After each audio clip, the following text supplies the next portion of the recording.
दीर में पात्रा के इलाके मैदान में घर पर मट्टी का तोदा गिरने से 12 अफराद मलबे तले दबकर जाँ बाक हो गए। जाँ बाक अफराद का ताल्लुक एक ही खानदान से है।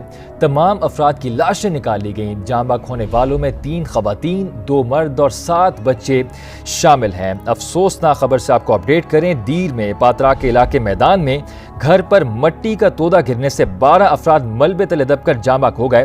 तफसीलात जान लेते हैं जाहिद जान से। जाहिद, क्या अपडेट्स हैं आपके पास?